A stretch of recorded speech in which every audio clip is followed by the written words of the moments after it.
Hey friends, we are looking at icy cold art. This is art by William Bradford. This is art by Zaria Foreman. This is art by your teacher, Mrs. Smith. We did a replica like that last time in watercolor. So now, before we launch into our next one, and I'm going to give you a sneak peek of what's coming up, is I'm going to tell you to start thinking about what animal you're going to be riding in heaven. If you have Jesus Christ as your Lord, you're forgiven on your way to heaven. That was AI generated, me on a raptor. Okay, here's myself from anyone. It's going to be you on an eagle. Think about what animal you're going to be riding, because we're going to do that coming up.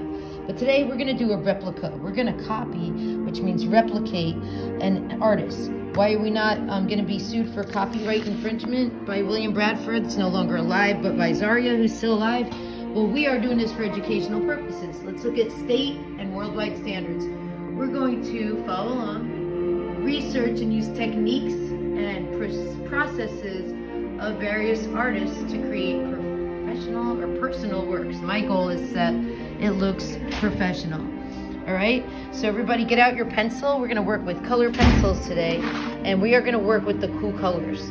The colors that we used for cool are not the hot colors of red, yellow, and orange, but the cool colors are blue, purple, and green, okay, all around here. So don't get into the hot colors. All right, so I'm going to draw today our replica while we look at to replicate the art of a famous artist. I want you to get out your pencil and decide where the horizon line is going to be. So if we're doing a William Bradford, we'll start with this time because we looked at Zaria last time. I want you to see about 3/4 down is the horizon line around here.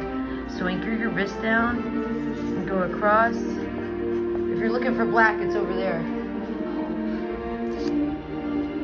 And thank you. We have a lovely teacher borrowing supplies as we do this lesson. And we just keep working. Thank you. And there's Miss Trish. You could count out as many as you need of our colored paper. All right, so we have a horizon line, a line that goes across. Now to work on the iceberg. You probably need a better blue, or you can use the sharpener.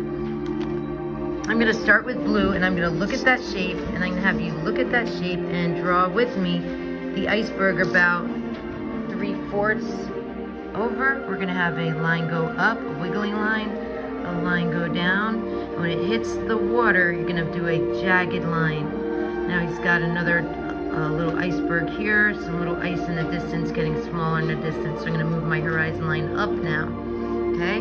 Now how to make those jagged edges like she and he did is you get your brush, your pencil, and we're going to follow along. You guys are doing awesome on gesture drawing. Using the side of your pencil and doing some wiggly lines to show the jagged edges of your ice is going to give it depth and so much more dimension. All right, so over here, if you go out of the lines, how to do it is you have to go right over and outline. And while I'm doing this, and you're doing some blue shades, remember, it's always reflected in the water. So go back and forth below your iceberg with some of the colors as you use them to add more dimension to your art. All right, so we're using blue, probably a lot because there's a lot of blue in your icebergs. Then we're gonna layer on top the purple and a little bit of green. All right, pick any purple, doesn't matter. Okay, I'll let you see it next to it, purple. She's got some purple layers in hers. So now let's do purple using the side and circularization or gesture drawing. If you start at the peaks and wiggle your line back and forth using the side of your pencil, you're gonna have blending going on and jagged edges. So remember, we're not just scribbling back and forth. That's a D. It's the visual grading rubric used at the public schools. That's a C. That's a B, that's an A. That's our goal, is to go darker to lighter with different tones and do shading. So if this is your shadowy, darker side, we're gonna press more here. We're gonna get our darker side. And as we wiggle across, going over the contour or curve of the iceberg, we're gonna let up on the pressure of the pencil to get it lighter on this side. And just do it just a little bit, a little teeny bit compared to that side, all right? So far we're that far on that. Do a little reflection before we go to the green and the ship. Dun dun. All right, pick your green, any green, pick a green. Oh, not that green. Preferably pick a green with somewhat of a point. All right, Now I think he has more of the earthy tones in his. So let's start with William Bradford's replica. And by combining these three cool colors, you're gonna have an icy feel, hopefully an icy vibe to your art. And don't forget reflection. All right, now he's got a lot of green in his water, doesn't he? Let's add a lot more green reflection. Thinking about the grading rubric is spending time. That's all just colored pencil. If I could get you to spend time in colored pencil, oh, I'm going to brown for the ship, then your art's gonna look so much better. All right, his ship has a top, bottom, up, and 2 sails, okay? So let's go across. Back.